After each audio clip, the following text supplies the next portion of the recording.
Micro. Hola, Carla. Listo, pues empezamos ya. Buenas tardes a todos y a todas. Ya te tengo. Muchas gracias, Carmen. Gracias por haber aceptado nuestra invitación y más aún cuando actualmente estás en Washington como embajadora ante la OEA. Así que si no calculo mal, creo que tenemos 6 horas de diferencia y muchísimas gracias por el esfuerzo de habernos encontrado hueco. Como todos sabéis, Carmen fue diputada en el Congreso y como portavoz de Igualdad tuvo que defender y trabajar leyes que han sido no solo pioneras, sino que han sido fundamentales en este país, leyes que yo diría incluso que lo han cambiado y leyes que han hecho felices a muchas personas, como la ley de matrimonio igualitario. También, como sabéis, ha sido consejera de Sanidad en Comunidad Valenciana y tanto desde allí como en su etapa como ministra de Sanidad, si hay algo que ha caracterizado la gestión de Carmen ha sido su firme compromiso con la sanidad pública y con la calidad de la sanidad pública. Así que por su trayectoria, por su trabajo, por su firmeza en la defensa de los principios socialistas, por su coherencia, por su sensibilidad para entender la diferencia, Carmen es una auténtica referente y es una de estas compañeras que hace que entendamos o que explica por qué somos socialistas y sobre todo por qué merece la pena la política. Así que, Carmen, muchísimas gracias. Estamos encantados y encantadas de escucharte y cuando tú quieras. Bueno, pues muchas gracias por la invitación. La verdad es que me hace especial ilusión empezar este curso político con vosotros y con vosotras. Y gracias también, Fanny, porque tu trabajo creo que habla de ti y eres una persona trabajadora, socialista y desde luego que sigue creyendo en la utopía, que a base de creer en la utopía finalmente alcanzaremos los sueños. Quería hablar con vosotros y con vosotras en una conversación, no especialmente una charla al uso, sino un contexto en el que podamos contar cosas, compartir información y después entre todos y todas sacar nuestras pequeñas conclusiones del día de hoy.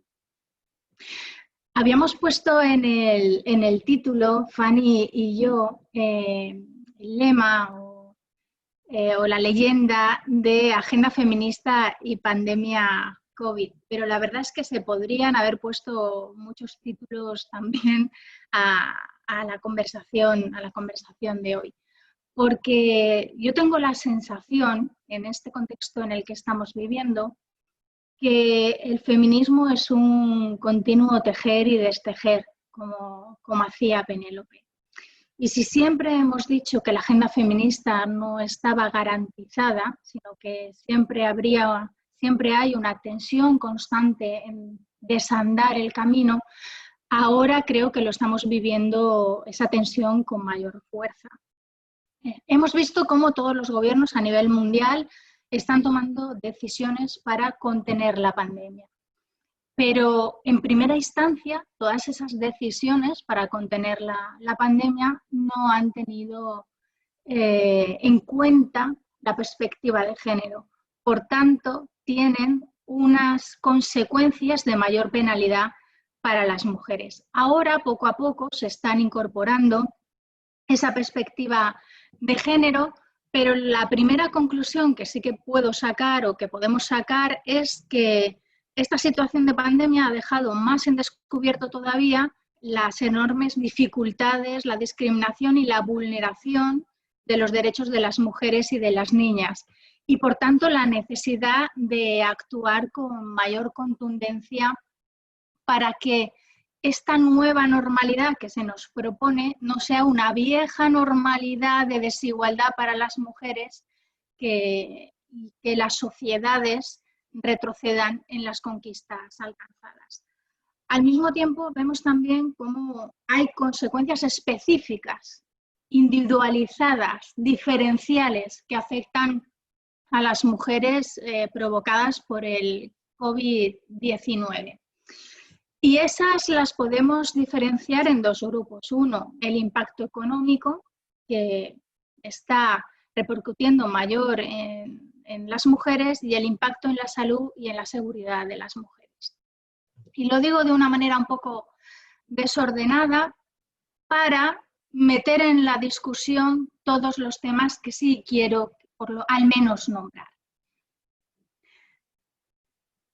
Creo que la desigualdad de las mujeres es la pandemia dentro de la pandemia y que, por tanto, también, además de combatir al COVID, hay que ir combatiendo esa desigualdad. Una desigualdad que, como la agenda feminista, no es simétrica en todo el planeta. La agenda feminista está abierta por diferentes páginas en el planeta, pero yo creo que sí que hay unos objetivos comunes, y el objetivo común es construir una sociedad más justa y más sostenible. Y en eso tenemos que invertir los esfuerzos, como decía, para que esa nueva normalidad no sea una vieja conocida que ya conocieron nuestras madres, nuestras abuelas y nuestras antepasadas. Quiero enfocarme sobre todo en la realidad hemisférica, en la región de América Latina y el Caribe, donde se está viviendo de especial forma esta desigualdad y estos retrocesos en igualdad. Sabemos, y así nos lo alerta Naciones Unidas, que la pandemia causará la mayor contracción económica en un siglo en la región, en América Latina y el Caribe, y que va a ser consecuencia del aumento del desempleo, de la pobreza extrema y de la desigualdad. Nos alerta también que quienes más lo sufrirán, habla en futuro, pero creo que podemos hablar en presente, son las mujeres y la población indígena. El futuro es reconstruir una economía que a la fuerza tiene que ser más igualitaria y que impulse el crecimiento siempre teniendo en cuenta el bienestar de la población. Yo creo que el gobierno que no entienda que existe una interconexión entre el bienestar económico, la paz y la igualdad de género se estará confundiendo a la hora de plantear esta reconstrucción post-pandemia. La preocupación por el impacto que está teniendo la pandemia en la vida de las mujeres creo que cada vez es mayor. Y existen casos en los que es especialmente dramática. Yo creo que se está profundizando en la igualdad de género. Creo que el retroceso en la igualdad de género es ya una realidad en todas las partes del planeta, y especialmente hago el foco aquí porque es lo que estoy viviendo en primera persona. El quédate en casa, que tanto hemos defendido y que tantas veces hemos tuiteado, ha tenido una diferente intervención para los hombres y para las mujeres. Porque, y por tanto, esto es una de las constataciones, que era imprescindible establecer una perspectiva feminista para las medidas de la pandemia, fundamentalmente en las que están relacionadas en los cuidados y en la violencia de género. Poco a poco se va introduciendo, pero no estaban en el origen. Y esto se ha empezado a incluir pues, cuando ya han empezado a saltar las primeras alarmas. Vemos que la agenda feminista no era algo muy aplaudido en todas las regiones y en todos los lugares del mundo con un entusiasmo igual. Yo veo con vergüenza ajena cómo se ha intentado culpabilizar al 8M de los brotes o de los picos de COVID en España. Por tanto, ya sabíamos que teníamos importantes detractores y que había un movimiento neoconservador, neoliberal, lo que le quieramos llamar, neomachista, neopatriarcal, y al final le ponemos neo, pero es viejo, en contra de la agenda feminista. Y que teníamos importantes choques en cuanto a lo que entendemos como libertad, libertad sexual, la igualdad salarial, los vientres de alquiler, la prostitución, etc. Vemos que toda esa lucha que estábamos haciendo sobre unos cimientos que ya teníamos conquistados se ha visto paralizada. Por tanto, ahora nos vemos que estamos volviendo un poco a defender aquello que ya habíamos tan solo unos meses o un año dado por establecido, por bueno y por inamovible. Y vemos además que esto es fruto de que la pandemia está castigando más duramente a las mujeres. En primera instancia, porque el confinamiento y las medidas para contener la crisis económica nos han llevado a que sectores como viajes, turismo, restauración, producción de alimentos, etcétera, dentro de la economía formal hay mayor participación de mujeres en esta región. Y por tanto ya en la economía formal las mujeres han retrocedido. Vemos también como en el personal sanitario, el 67% de la fuerza de trabajo sanitario mundial corresponde a mujeres. Las enfermeras y las cuidadoras merecerían especial atención para su protección.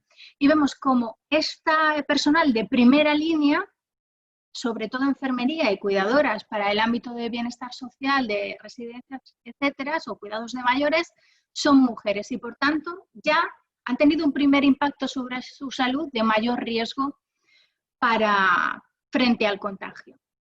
Vemos también cómo el sector servicios, antes hablábamos de turismo, etcétera, pero limpiadoras, dependientas, etcétera, también es fundamentalmente mujeres y o han perdido su empleo o han estado más expuestas al contagio. Vemos también cómo en los servicios sociales la cuestión de residencia y cuidados de mayores también hay fundamentalmente una preponderancia femenina. Pero eso es todo economía formal. Pero ¿y la economía informal? En esta región, en América Latina y el Caribe, el 60% corresponde a mujeres y por tanto las mujeres representan la mayor parte en la economía informal. Algo que no va a recibir ayudas, que no va a recibir subsidios, que está fuera del mapa de la protección que se pueda dar en los diferentes países. En los mercados de la agricultura de todo el mundo hay economía informal de mujeres muy importante y también, como decíamos antes, en el trabajo doméstico y en los cuidados. Y esto que provoca, además, en un contexto de pandemia, que carezcan de seguro médico y de redes de seguridad. Y en países distintos al nuestro, donde no existe una red de servicios sociales municipal, por ejemplo, potente, o donde no existe un sistema sanitario público y universal, añade mayor penalidad a cómo están superando la pandemia las mujeres. También vemos la brecha digital.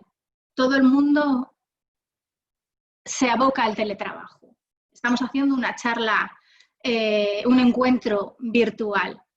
Si miramos la brecha digital, se une el factor de la pobreza, se une también el factor de género. Por tanto, las mujeres ya se están quedando atrás.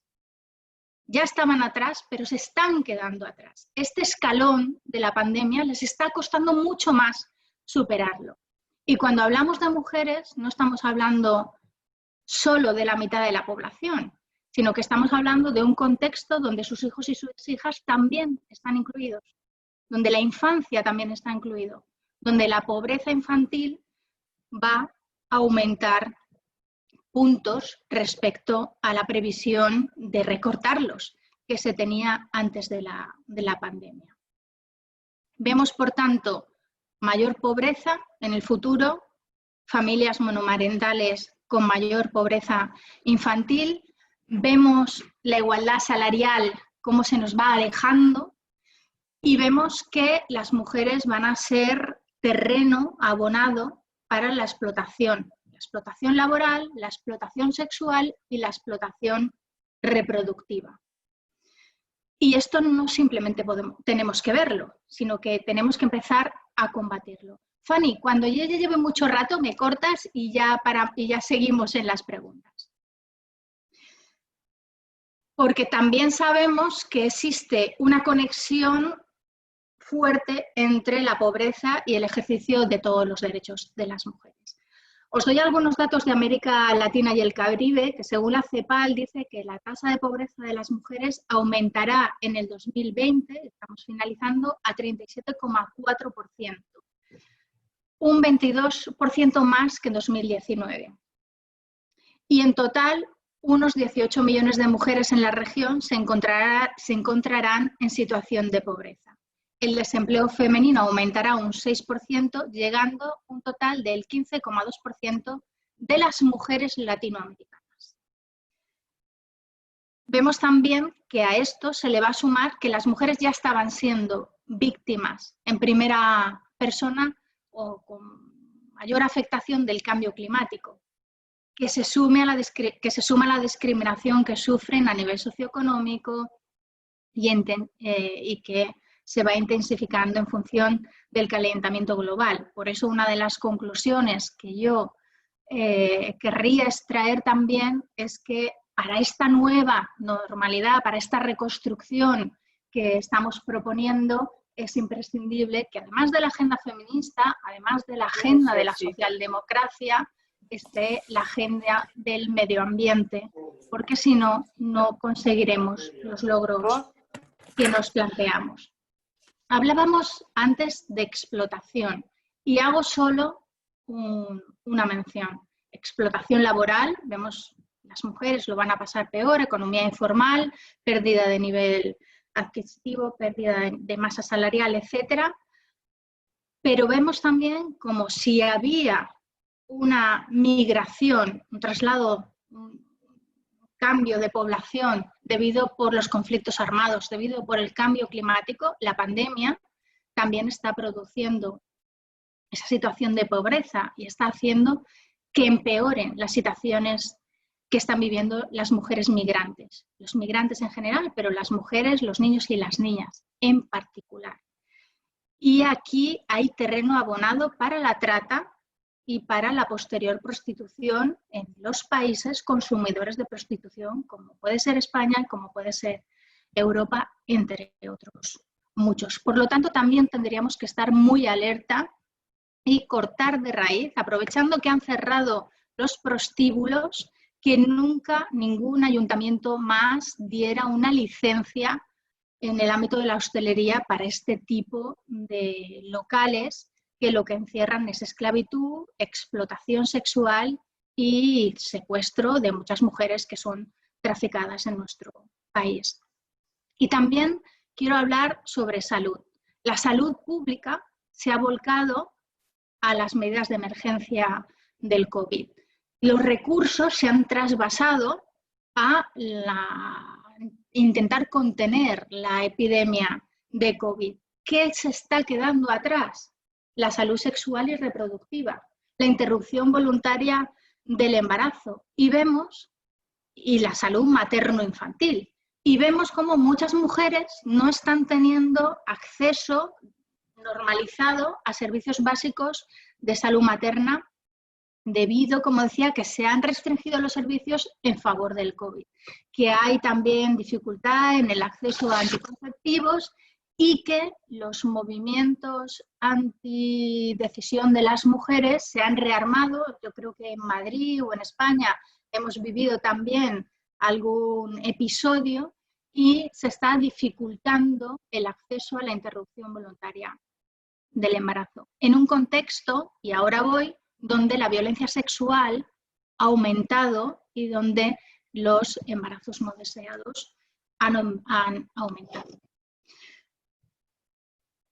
Continúo hablando de violencia y hablo de violencia de género, también menciono la violencia sexual porque haciendo alusión a cómo empezaba, que se tomaron medidas pensando epidemiológicamente en parar al COVID, sin tener en esa primera instancia la perspectiva de género presente. Y muchas mujeres se han visto confinadas con los maltratadores.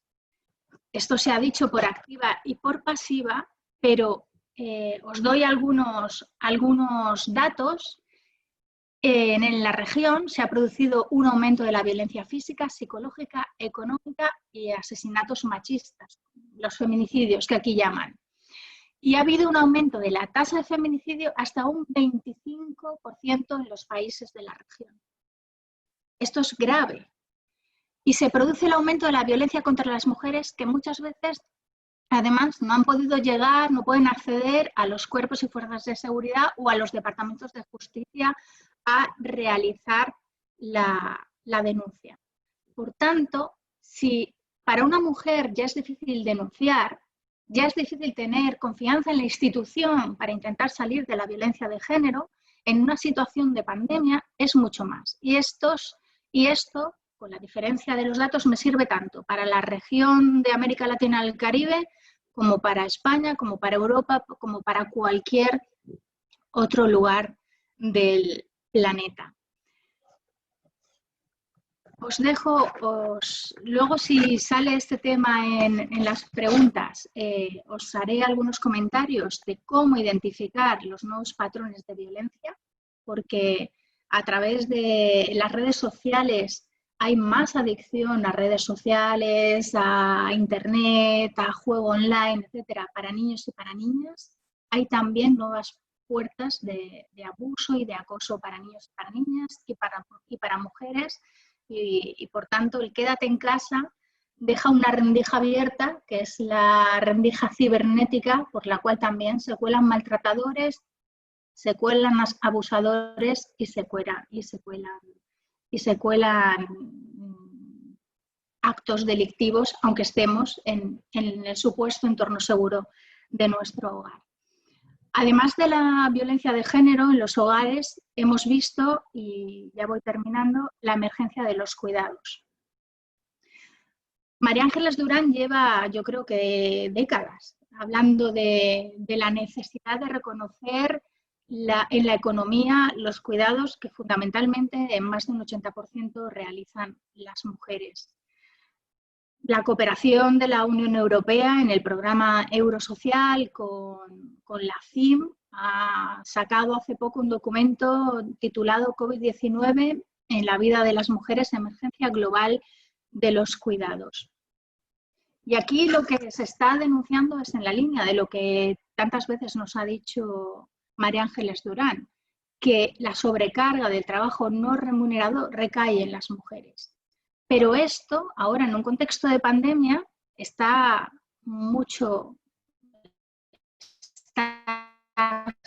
siendo agravado. Las mujeres están haciendo teletrabajo, pero no desligan del trabajo presencial una nueva variable.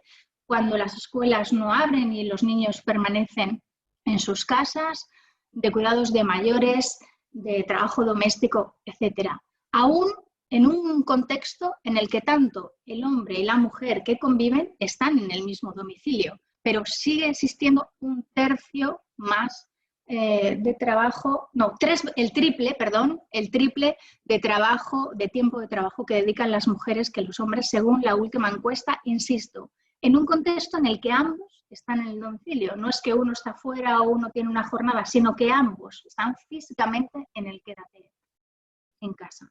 Por eso yo creo que se debe invertir en la economía del cuidado, se deben redistribuir las responsabilidades del cuidado y se debe expandir la cobertura de programas de empleo y protección social para garantizar que los derechos de las mujeres sean respetados.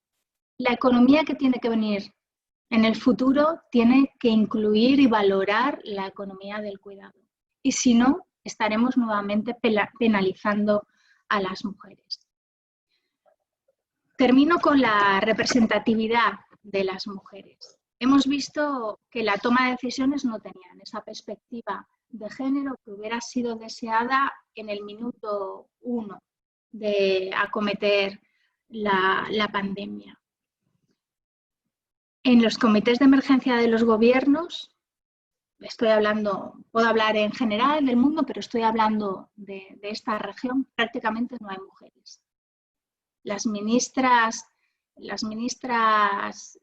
son muy pocas, las expertas son muy pocas, a pesar de que más del 60, casi 70 de los sanitarios y sanitarias son mujeres, pero parece que siempre buscamos la voz del experto y no de la experta y nos dejamos atrás la perspectiva de género. ¿Y cómo están viviendo todo esto de no ver referentes femeninos en la toma de decisiones las generaciones más jóvenes, las niñas? Yo creo que si antes de la pandemia, por lo menos a mí como madre y como socialista y como feminista, me preocupaba mucho la hipersexualización de la infancia y que no hubiera referentes positivos de empoderamiento femenino para las niñas, que existiera esa brecha de los sueños donde a partir de los 6 años pues ellas empiezan a autolimitarse y a pensar que tienen menos competencias matemáticas, que al final solamente pueden estar en la esfera de la salud o de los cuidados y no de la ingeniería o de las matemáticas. Si todo esto ya me preocupaba, ahora me preocupa mucho, mucho más, porque las mujeres están retrocediendo, porque existe un devenir de comités de expertos, de política, de espacios de toma de decisiones que se han masculinizado todavía aún más. Así que el objetivo tiene que ser, sin lugar a duda, la paridad. La paridad, dejándonos ya de discusiones absurdas a las cuales nos intentan llevar partidos de extrema derecha, de si cuota, de la que vale. A mí esto ya me da mucha pereza y nuestro objetivo tiene que ser seguir a rajatabla la paridad. Quizá es necesario dar un nuevo impulso a la ley de igualdad o establecer un nuevo reglamento o busquemos el mecanismo que sea factible por la mayoría parlamentaria y por la coyuntura que se pueda vivir en cada uno de los lugares, pero es necesario que las mujeres estemos al 50%. Es necesario también erradicar la violencia política, que la hay.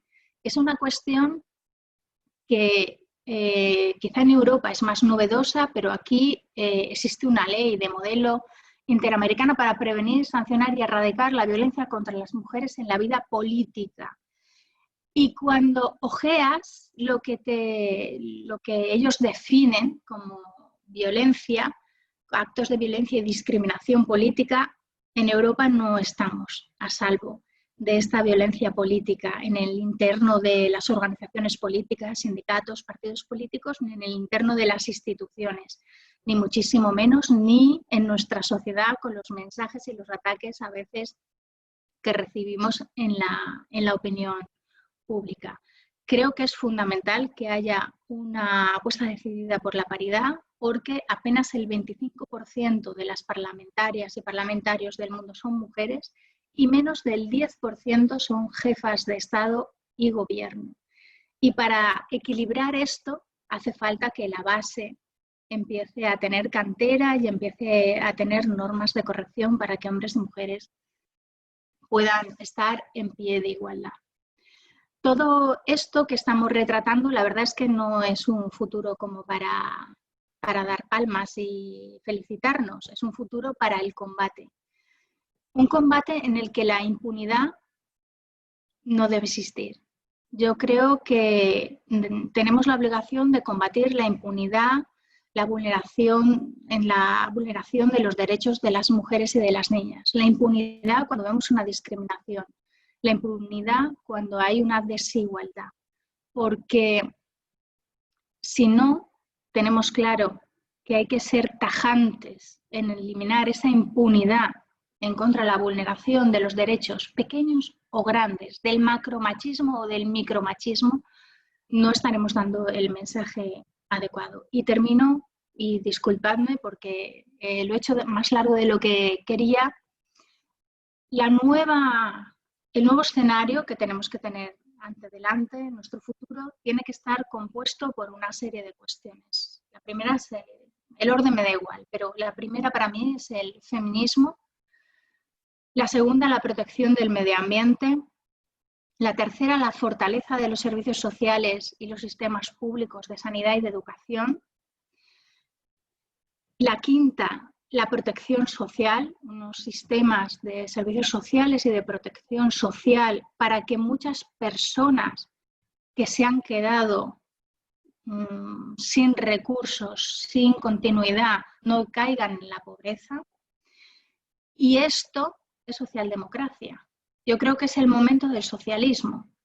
Si se entra en una fórmula capitalista, depredadora, conservadora, competitiva, de sálvese quien pueda, de abandono de los servicios públicos, de abandono de la protección del Estado, todos estos datos que nos dice la Organización Mundial de la Salud, que nos dice Naciones Unidas, que nos dicen todos los organismos internacionales, aún serán peores.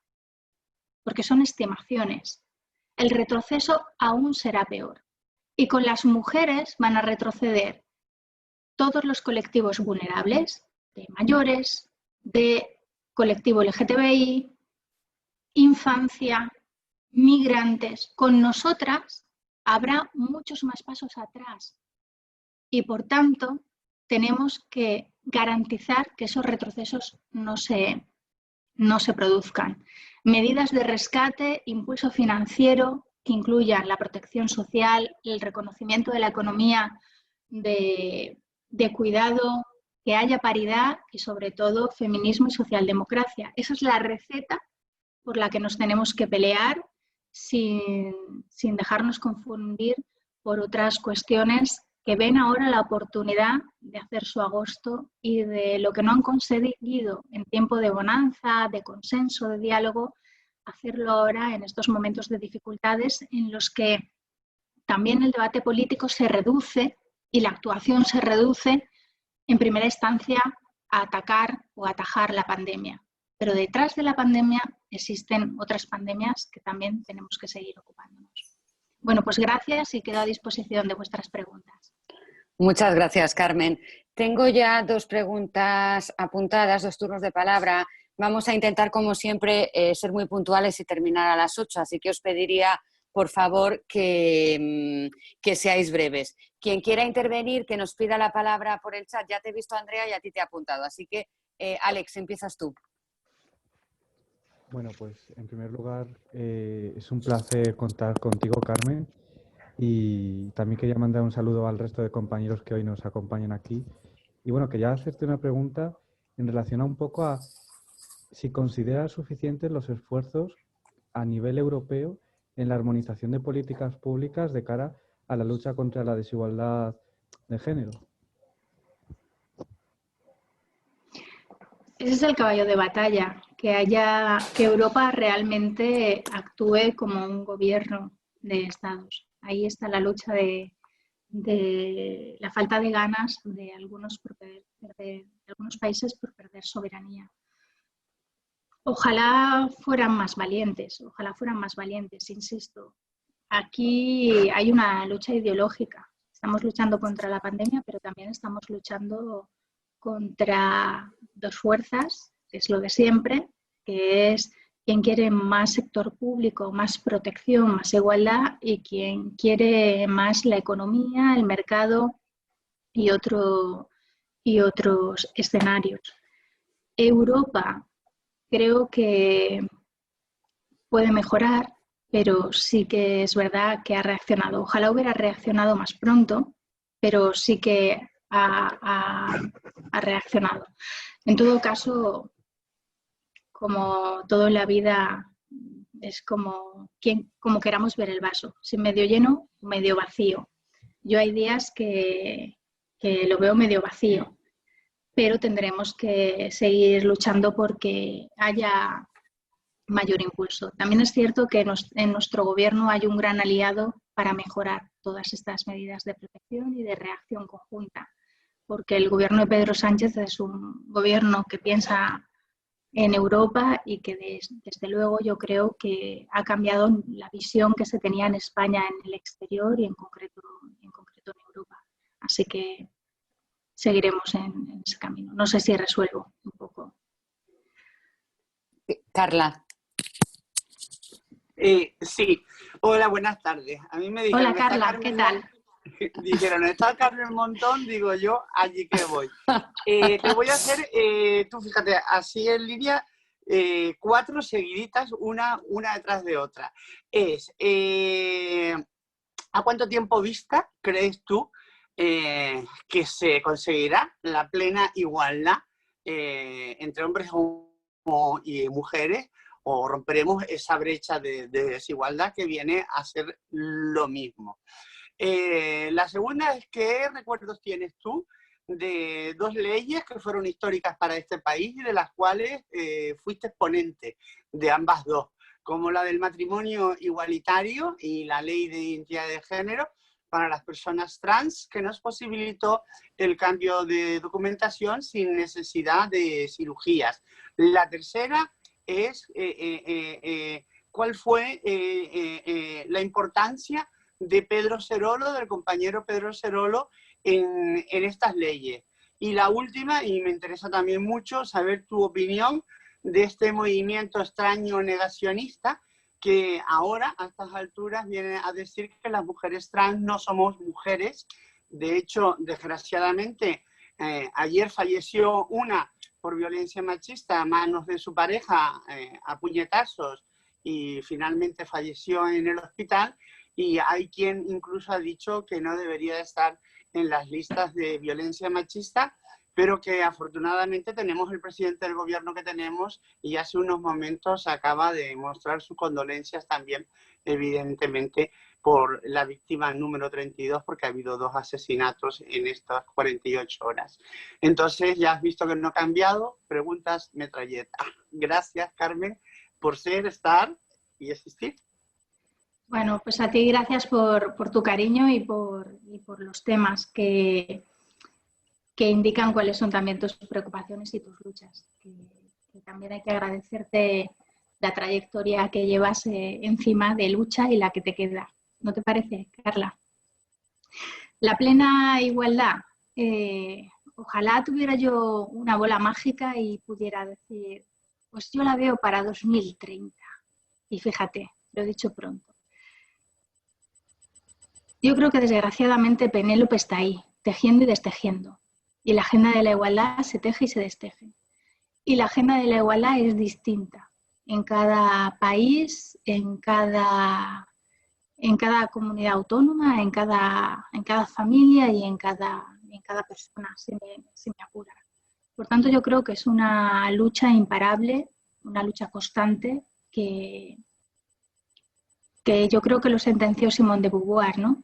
Que el feminismo nos obliga siempre a estar alerta. Pues vamos a tener que seguir estando alerta.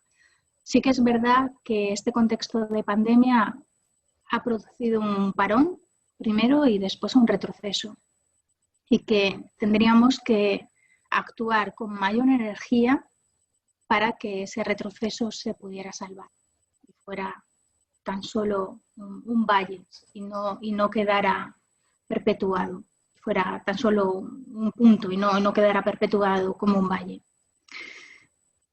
Los recuerdos de las leyes los vivimos juntas y la verdad es que yo humildemente lo que hice fue poner cara y para que alguna me la partieran en la reunión de grupo y en algún medio, pero bueno, poner cara a unas leyes de las que me he sentido muy orgullosa.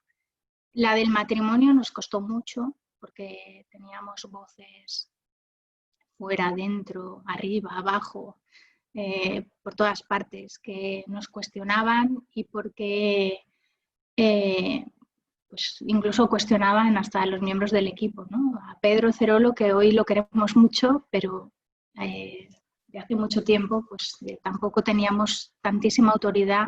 Teníamos la autoridad moral y la fuerza de la razón, pero todavía éramos como demasiado pequeños, demasiado jóvenes, pero eso nos daba valentía y nos daba fortaleza para hacer todo lo que hicimos. el recuerdo, vamos, es parte de mi vida, sinceramente. Esas leyes, lo vivido y lo que se ha construido antes y después es parte de mi vida. Sobre la ley de transexualidad, sí decirte, y tú lo viviste conmigo en primera persona, que hubo mucho debate, ¿no? Un movimiento que no estaba tan bien estructurado, el movimiento trans, como a lo mejor sí que habíamos vivido con la ley del matrimonio, que estaba todo mucho más estructurado, mucho más coordinado, y nos costó especialmente llegar a consensos dentro del movimiento, fuera del movimiento, con relaciones con las Cortes, con el Ministerio, con la oposición, con el PP que parecía que quería votar, pero al final que votó que no, en fin. Y esa ley creo que fue pionera entonces, porque como tú dices, no obligaba a la operación, a la cirugía, no obligaba al tratamiento químico, había posibilidades. ¿Qué se nos quedó? Cuestión menores. Cuestión menores, no lo pudimos resolver, lo intentamos, quedó pendiente. Y al final, por la vía de los hechos, a través de sentencias, se ha ido resolviendo, pero sería también oportuno resolverlo de una manera clara, sin necesidad de recurrir a los tribunales, aunque haya jurisprudencia, aunque cada vez más estén ayudando. Y luego es una ley que hay que evolucionarla, porque en aquel momento fue pionera, porque no había nada, porque fuimos muy valientes, pero bueno, estamos en 2021 y a lo mejor falta. La Organización Mundial de la Salud ya ha despatologizado la transexualidad y entonces sí es difícil. Entonces hay que actualizarla y seguir en ese camino. Pero Carla, la verdad es que para mí el recuerdo siempre es de emoción porque son parte de mi vida y me han construido también como persona. El haber participado y sobre todo el haberme encontrado con tanta gente como tú, como Miguel Ángel, como toda la gente del movimiento de la Comunidad Valenciana, en Madrid, de Canarias, porque también estaba muy presente con Pedro. Y con Pedro, yo creo que Pedro es una persona de esas que es única. Es única y es una pena que no haya podido vivir estos nuevos tiempos, porque yo estoy segura que de su mano hubiéramos hecho cosas todavía más importantes de las que hicimos. Y Pedro es agradecimiento porque era generoso de dar oportunidades, de incorporar a nuevos fichajes al equipo, de reconocer el talento, de ser valiente. Bueno, yo creo que Pedro era todo eso y más. Y tú lo sabes mejor porque has vivido quizá una conexión más de amistad personal, ¿no? Mi conexión fue de amistad, pero en el ámbito del activismo, del Parlamento, etcétera. Pero bueno, la verdad es que ojalá hubiera más como Pedro en este mundo. Y el movimiento negacionista, bueno, yo creo que no nos debemos distraer. Yo he visto algunas polémicas y me parecen absurdas. Te lo digo sinceramente, Carla. ¿Ves aquí cómo se están en esta parte del hemisferio, como en la región de América Latina y el Caribe, se están jugando la vida tanto las mujeres como el movimiento LGTBI, como las mujeres trans? ¿Ves cómo están haciendo cosas tan valientes y que nosotros a veces caigamos porque esto no es solo de España, sino que en otras esferas se caiga en ese tipo de discursos? Me parece que es caer en una trampa de la que nos tendríamos que salir. Hemos luchado toda la vida para que se les reconociera como mujeres, ¿no? Hablábamos tanto de la identidad sexual, de cómo te sientes, etcétera, todo ese discurso teórico, y que luego en la práctica es así. Tú le puedes llamar como quieras, pero tú tocas, ves, oyes que ahí hay una persona que es una mujer y que tiene los mismos derechos. Y por tanto es que no tiene mayor discusión para mí. Sí que advertir que lo neutro no existe. y que empezar ahí de personas gestantes, personas menstruantes, es que me parecen discursos tan absurdos que lo único que hacen es distraernos y, como tú decías, desviar la mirada de lo realmente importante, que las mujeres trans sufren mayor violencia, aún si cabe, que las mujeres, que están en situación de explotación de muchas circunstancias más que en el conjunto de las mujeres, más que el resto de mujeres, que tienen unos agravantes de discriminación mayores en el conjunto de las mujeres y, por tanto, eso nos penaliza.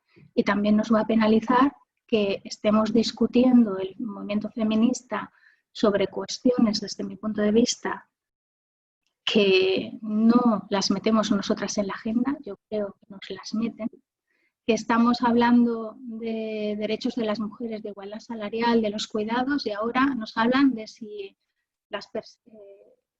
lo neutro, ¿no? Y que somos seres humanos y que lo neutro. Bueno, yo creo que no tiene sentido y lo que sí que me gustaría es que huyéramos de ese tipo de debates, que no le diéramos cobertura y que entendiéramos que la causa feminista tiene que ser una casa común, que a lo mejor no estamos de acuerdo en todos y cada uno de los puntos, que tenemos derecho a discrepar, pero sin olvidarnos de cuál es el objetivo: construir una sociedad más justa y más sostenible, en el que los hombres y las mujeres seamos iguales.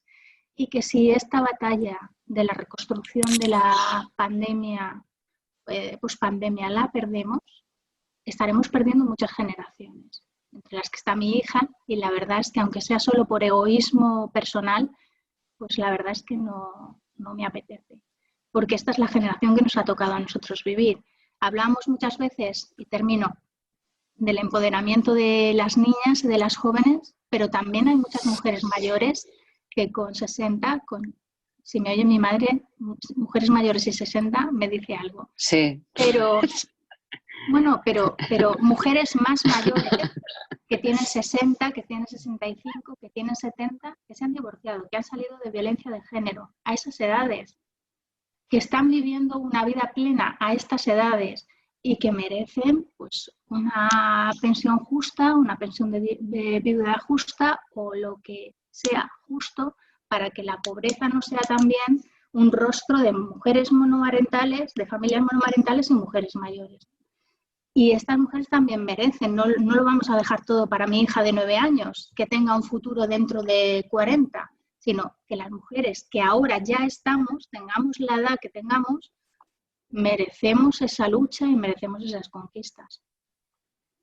Nos quedan escasamente 10 minutos, así que tengo 3 palabras apuntadas. Se me va a quedar una porque es imposible. Por favor, telegráficas. Venga, voy. Andrea.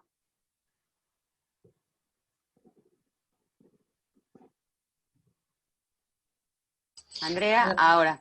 Sí, agradecerte, Carmen, este rato contigo y con los compañeros para poder charlar de los temas que nos preocupan.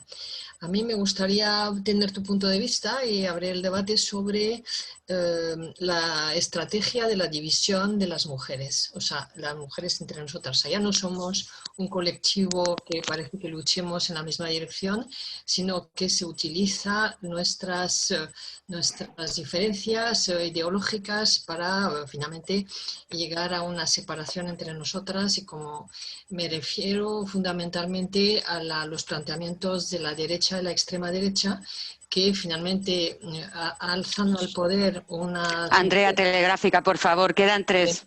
Telegráfica. O sea, sobre este tema, es decir, cómo las mujeres llegan al poder. Estoy en Madrid y estamos todos en Madrid y estamos sufriendo como mujeres llegar al poder para finalmente remar finalmente en contra de las mujeres. Y entonces, desde esas posiciones que se infiltran progresivamente como un sirimini de planteamientos prácticos de la extrema derecha.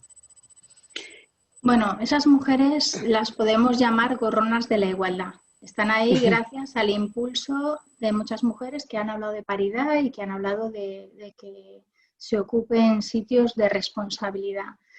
Y ellas, pues en vez de practicar un ejercicio de sororidad, hacen todo lo contrario. Desgraciadamente, La derecha española no tiene una Simone Veil, no tiene esas figuras que sí que las ha habido en Francia y en otros países, donde desde posiciones conservadoras, por lo menos los derechos humanos de las mujeres se tienen claros y se defienden. Pero eso es lo de siempre, eso es lo de siempre. Yo creo que tenemos que superar y entender que no todas las mujeres son feministas ni todos los hombres son machistas. Y a ver si sumamos a hombres y mujeres feministas, somos más y vamos cambiando más rápido, ojalá que lento, la realidad social y la realidad política. María.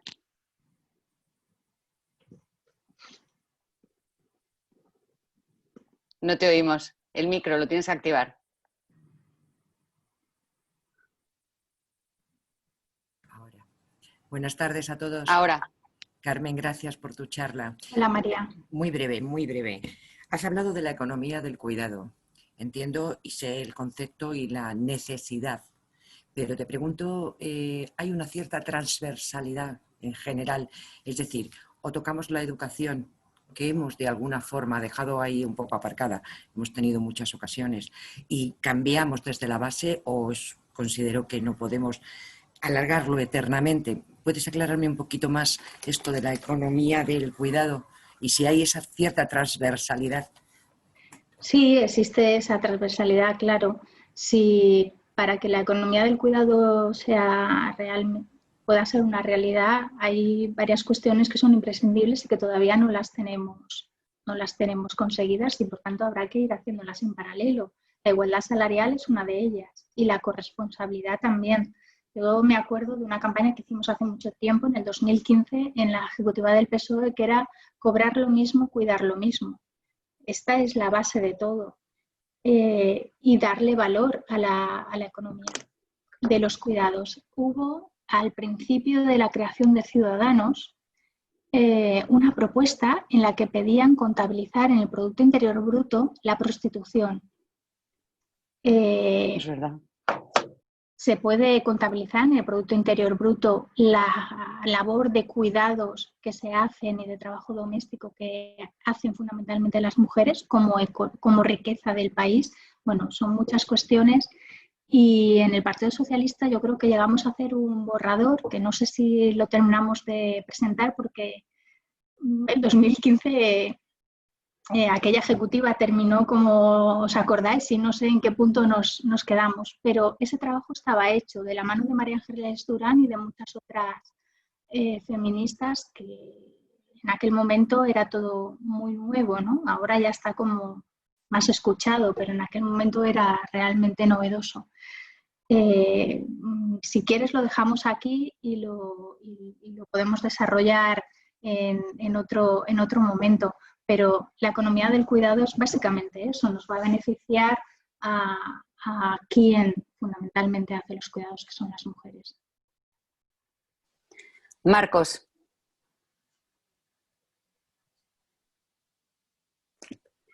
¿Se me ve? ¿Se me escucha? ¿Se te escucha o no se te ve? Vale, bueno, da igual. Ahora sí. Vale. Bueno, rápidamente, muchas gracias, Fanny, por organizar un acto tan interesante en estos tiempos en los que hay que estirar la masa gris. Gracias, Carmen, por tus palabras. Para mí siempre es emocionante escucharte desde que diste el discurso en defensa del matrimonio igualitario que recordó antes Carla. Yo era un niño de 13 años y me diste mucha dignidad por aquel entonces. Y ahora me vuelves a hacer sentir orgulloso con tus palabras con respecto a la cuestión de las mujeres trans y la importancia de sus derechos. No me enrollo, directamente, me interesa saber tu opinión.